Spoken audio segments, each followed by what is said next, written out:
Now, this is a way to think about it. Imagine with me how different our national economic situation would now be if, at the time of the Wall Street crash, the federal government had in fact taken over the failing Wall Street banks, then broken them up and restructured them, not as just a little bit smaller, but as very much smaller, locally owned, independent, cooperative community banks and credit unions with a clear mandate to fund local homeowners and responsible businesses.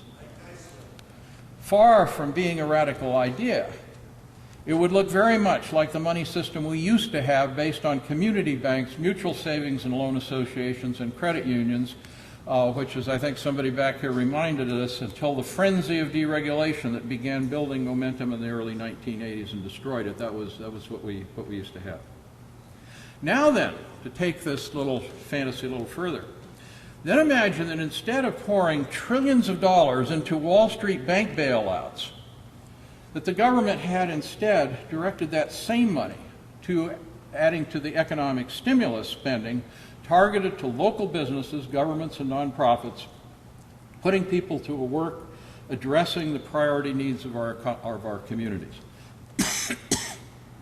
Those dollars could now be working to rebuild our local food systems, green our homes and buildings, build our solar and wind energy capacity, create recycling facilities, roll back suburban sprawl, provide our children with a quality education and our families with affordable health care. We are talking here literally trillions of dollars that went to bail out Wall Street, partly from the Treasury Department, but mostly from the Federal Reserve. All money that could instead have gone to rebuilding Main Street. That money could then be reflowing back into local banks as deposits and savings that could be relent back into our communities to keep the Main Street economy thriving. You might say that Wall Street bankers and money traders pulled off the biggest bank robbery in history. And we taxpayers continue pouring in the money. Then there's that little matter of wealth distribution. In a finite world of limited resources, the only way to meet the needs of everyone is to distribute income and ownership equitably through policies that support living wages, progressive taxation, quality public health and education services, and broad participation in home and business ownership. Equitable participation in income and ownership is, by the way, an essential foundation of democracy. That's a foundation of Jeffersonian democracy. It's a foundation for a real market economy, as Adam Smith envisioned it. And as we're finding from our current public health research, it is good for mental and physical human health. Boy, are there advantages to an equitable distribution, participation, and ownership and income.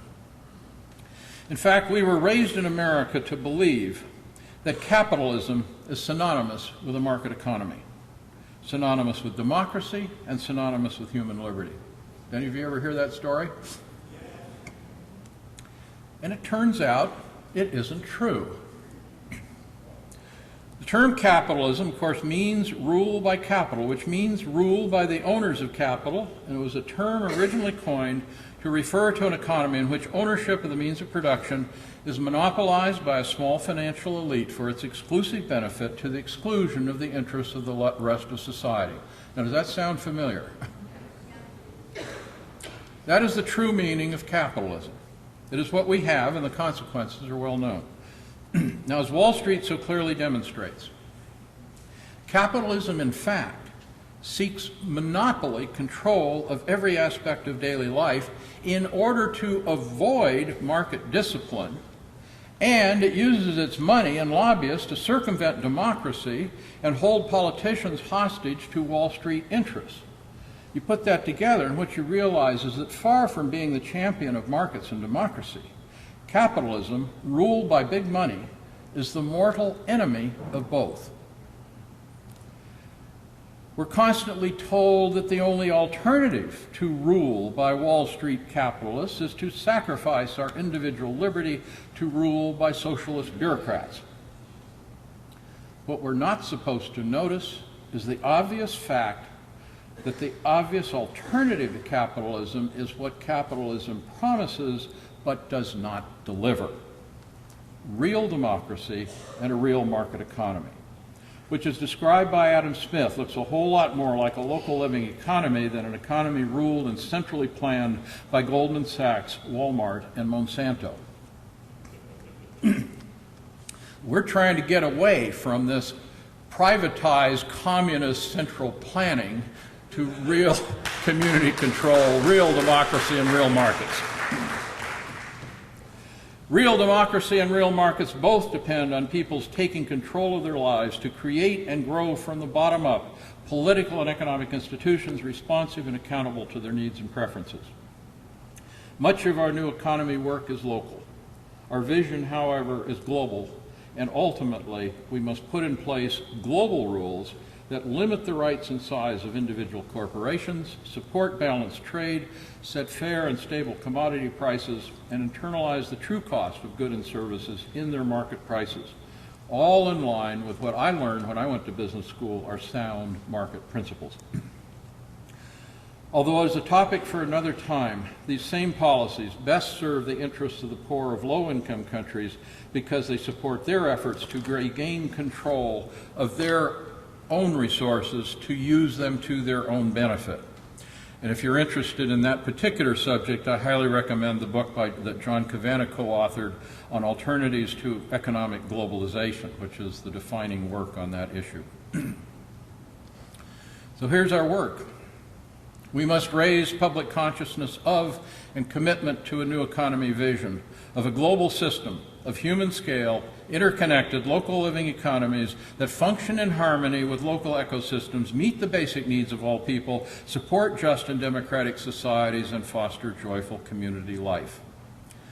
So I urge you to get a copy of the New Economy Working Group report, the second edition of Agenda for a New Economy. Again, first time ever for sale here, and this is the time to buy it. And use that book. I want you to not just read it, but use it as a tool for popular education in our faith institutions. This is about changing the story. It's about getting the discussion, the conversation out there.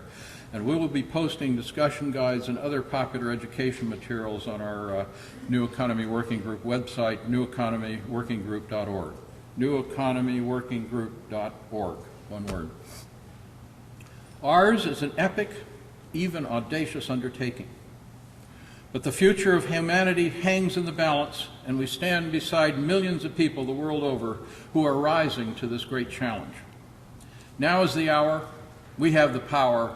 We are the ones we've been waiting for. Thank you.